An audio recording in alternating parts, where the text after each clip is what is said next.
What is up, guys? Media Master Menard here today. I'm bringing a movie review to the table this time. I recently saw Ant-Man and the Wasp, and I wanted to get my thoughts and opinions out there on the movie. So without further ado, let's start the discussion. So at the beginning of this movie, you get to see the original Wasp, or Janet Van Dyne, and how she gets stuck in the quantum realm. And that's kind of a big part of this movie, is the quantum realm and trying to be able to go into it and rescue her. This so-called quantum realm refers to when you get shrunk down to so small that you are actually smaller than atoms, and a lot of funky things happen when you get shrunk down to that level, and so that's what I'm referring to when I talk about the quantum realm.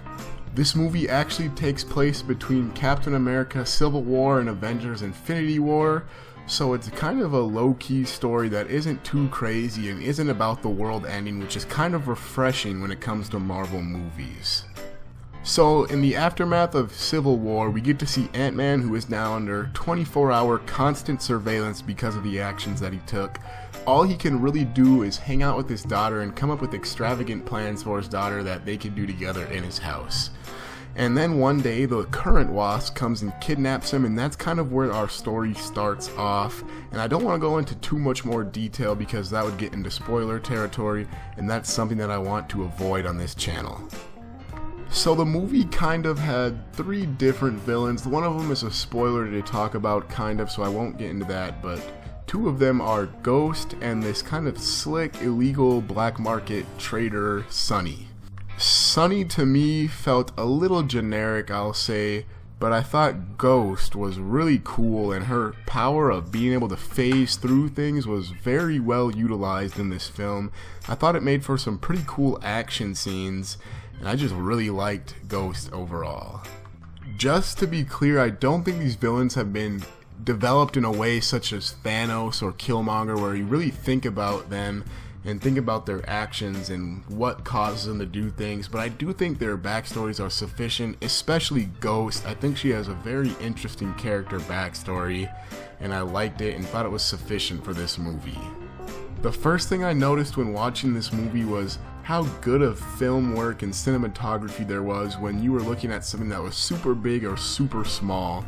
Just the change in perspective that they're able to convey through the camera is really interesting to me.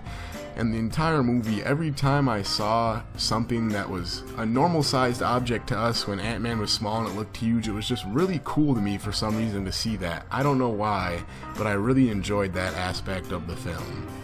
Another thing that I thought that was outstanding about this movie was how the comedy was used. Usually, if you've seen any video on this channel, you know I bash Marvel for ill-timed jokes and just trying to throw too many out there, but I genuinely didn't find any of them to fall flat in this movie, and I actually think I liked every single joke, and maybe it's because it's Ant-Man and it's kind of ridiculous and he's kind of silly, but I thought they did a very good job in this movie with the comedy.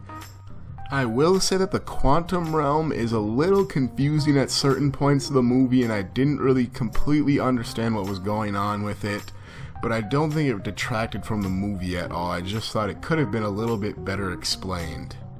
As far as the Wasp goes, I thought Evangeline Lilly did an excellent job as the titular hero. She knows how to use the shrink suit super well. She's a badass in combat, and I'd almost like to see her in her own movie someday. As far as Ant-Man goes, I thought he did a great job as kind of his recurring comic relief role, but they showed another side of him, the side of him where he's a father figure, and that he has responsibilities outside of being the Ant-Man. And so I think that's really cool that they showed that aspect of him. To sum up my thoughts on the movie, I think it was a very good film and one worth seeing, especially if you're a Marvel fan. But even if you aren't a Marvel fan or you're growing tired of the generic Marvel movies, I think this movie will be very good for you. They really changed the tone up from the current direction of the Marvel Cinematic Universe, and I think it benefits from that. I mean, there's only so many times you can see the entire world or a universe at stake without getting bored of it, and I just think this movie was just really fun overall. That's the best word to describe this movie, is fun. But that wraps it up for my review on Ant-Man and the Wasp. If you liked the video, leave a like and comment down below what you thought of the movie, or if you haven't seen it yet, do you plan on going to the movie? Subscribe to the channel. I'm going to be bringing you guys more movies, TV, video game, and anime content. I'm also going to leave a link to my Twitter in the description below so you can follow me and get updates for when every new video is going to be coming out. Until then, this is Master Menard, signing off.